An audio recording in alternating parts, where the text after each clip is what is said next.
Hey, welcome back to How to Barbecue Right. I'm Malcolm Reed. I have got some beautiful filet mignon steaks today. I cut these myself. I'm going to show you how I do a reverse-seared garlic butter filet. Don't that sound good? Let's get to cooking. Now, if you're ever at your butcher shop and you see some fillets that look like this, I highly recommend jumping all over them. Take them dudes home and do this recipe. Now, Kevin down at the butcher shop in Pensacola sent me this whole beef tenderloin. And whenever I'm doing fillets, I like to cut my steaks myself. You get more yield, I can cut them as thick as I want, and I get to use all that meat that was on the ends that don't make good steaks for other recipes.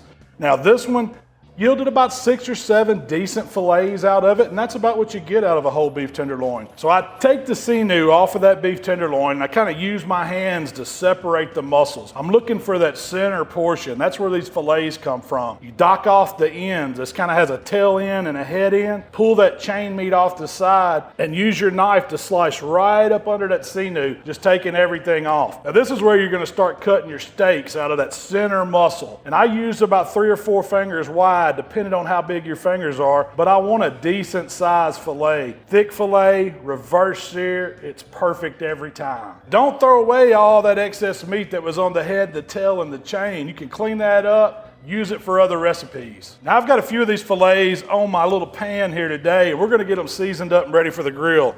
I like a little Worcestershire on my steak. I don't know about y'all, but if you got another binder that you like, go ahead and use it. But I like the flavor of Worcestershire, so I'm just putting a little bit on the outside, kind of lightly rubbing it in with my hands, and then we can flip them over, do the same thing to that back side. Notice I'm trying to keep these fillets a great little shape here, not squishing them too much. Now the only seasoning I'm using on these fillets is coarse salt, coarse black pepper. That's my TX seasoning, but you could use whatever you like. If you've got a favorite steak rub, by all means, go to it.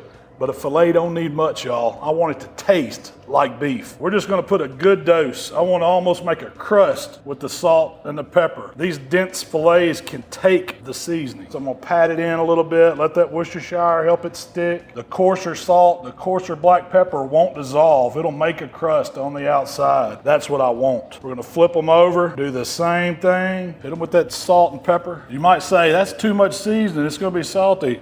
No, it's not. Trust me. And all I'm doing to the edges, y'all, I've got some of that seasoning right on my pan, and we're just gonna take that steak and just kind of roll those edges in it. Pat it around to where it sticks on the sides, and we get that nice crust. Now, fillets are the perfect steak for a reverse sear. You can get that even cook all the way across, from edge to edge and side to side. It slows the cook down, which helps you control and nail that internal temperature. And they don't have a lot of fat that you have to worry about rendering. It's pretty much just all delicious beef. So I'm gonna fire up my Primo Ceramic Grill, set it up for a 2-zone fire. Got some Royal Oak lump charcoal going on one side. We're gonna use a couple tumbleweeds and get those fired up to get those coals hot. And then we're gonna shut the vent and then bring the grill up to about 300, 325. That's where we want it for the reverse sear. All right, y'all, that Primo has come up to about 275. That's when I wanna get these steaks on the cool side of the grill.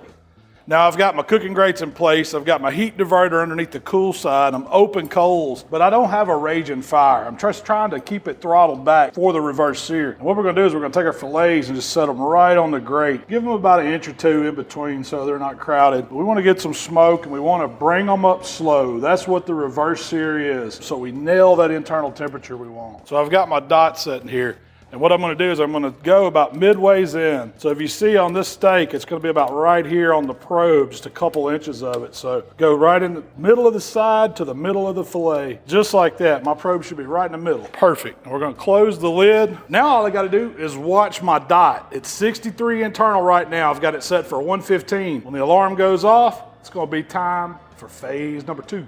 All right, y'all, it took about 25 minutes. I didn't open the grill, I didn't do anything. I still got a great bed of coals. These fillets, let me be quiet here, buddy.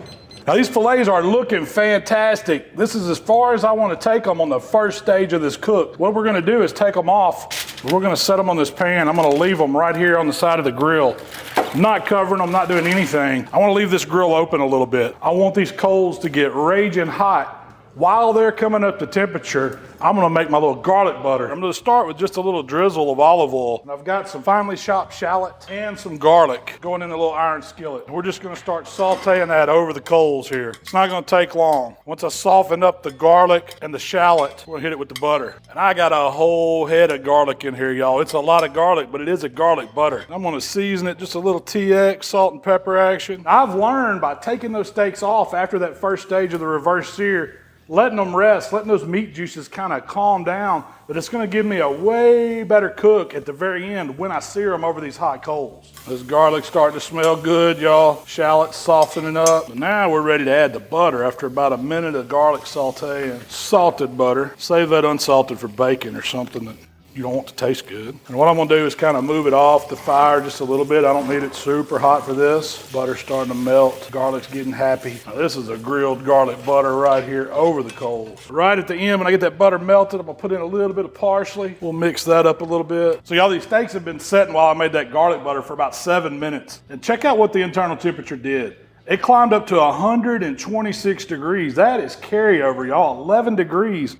I stopped them when they were like 115 internal. So that's what, giving them that short little rest, letting it just calm down. They're gonna start dropping a little bit. That's when I wanna reverse sear them. Now when I see this temperature start coming down, that's the moment I wanna go ahead and sear the outside, get that crust on them. So we're looking at 126. Once it goes to 125, I know they're gonna be ready. But I wanted to show you that letting it climb up, it's gonna carry over. Look, it just dropped. They're ready to sear now, y'all. At this point, I'm not worried about internal temperature. I know that I'm in the medium rare phase. I just don't want to leave them on this grill too long. So we're gonna do about a minute on each side, see what the crust is like. The most I want to go is 2 minutes on each side, but I've got this lump charcoal rolling hot. The lid's been up while I made the garlic butter. Got me a basting brush. Let's get it stirred up. And we're gonna start putting some of this on top of these steaks just lightly. I'm not really brushing, I'm just letting it drizzle down all over the top. We're not making regular fillets, we're taking it to another level. Take these fillets over the hot part of the grill,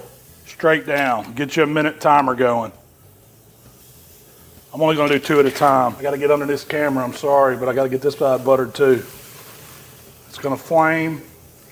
It's gonna do its thing.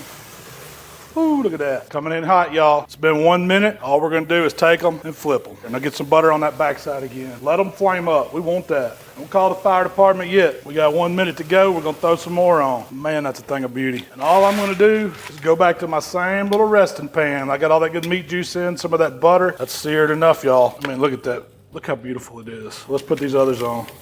Same thing, hit them with some of that garlic butter on that backside. Hit this backside once we flip them with a little more garlic butter. That butter dripping's what's giving us that flame action. It's a hot job, but somebody's got to do it. And that's why we reverse sear, so we can get all that good caramelized meat action on the hot side, but we brought it up slow, and it's gonna be just an even cook all the way across with all this garlic butter. Oh, it gets me excited. It gets me excited, y'all. That one right there has just got my name all over it. Look at it. It's beautiful. I'm gonna flip him one more time just to lighten that side up just a little bit more. I ain't overcooking you, don't worry. You in the fire. Come up out of there. Oh yeah, oh, it's so good. Before I shut it down, I'm gonna brush it one last time with a little more garlic butter, just for good measure. Just drizzle it, don't even brush it. And you put that butter on the table so folks can use it. Throw this out there for somebody, and you finna hurt some folks. I mean, I got this delicious steak juice with some butter. I got the warm garlic butter over there. I don't know which to dip in. You don't need a steak sauce. But look, y'all, I can't take it no more. These sit here for about maybe 5 minutes. That's too long in my book because I'm hungry. Let's just cut one of these fillets right in the center so you can see the cook on it. Let that knife glide through it. Now I'm gonna open it up to you. Now look at this. If that ain't perfect, I don't know what is. Reverse seared, perfect temperature from top to bottom. I call that medium rare for me. You might say it's medium. I don't know how rare you like yours, but the garlic butter seared on top of it. I'm gonna take that cut. And Kevin, if you're watching this video, you know how good this tastes. But filet mignon, holy smokes. That's a bite of beef right there. I'm gonna get real quiet for you. It don't need no words. All you do is serve this up with the loaded baked potato on the side. Get you 2, 3, maybe even 4 of these fillets because a man can eat them. But ribeye is probably my favorite steak. This right here is better than any ribeye I've ever ate. Primo Grill, lump charcoal, reverse-seared, garlic butter at the end, simple salt and pepper to make the crust, dab of Worcestershire just to help it stick. And you've got a filet mignon, the most exquisite of steaks. And let's get a bite with that char on the outside, perfectly cooked on the inside. And so tender, it melts in your mouth. I'd pay good money for that at a restaurant. I don't think they could do it. My God, that's good. That right there is one of the finest steaks I've ever cooked. Getting real serious. Let's dip it in that meat juice. We're gonna see y'all next time. Thank y'all for subscribing. We're gonna put out more stuff like this all year. Find us on all the social networks. Shell and I are gonna talk about this on our podcast. Quick as I get through eating it. We'll see y'all next time.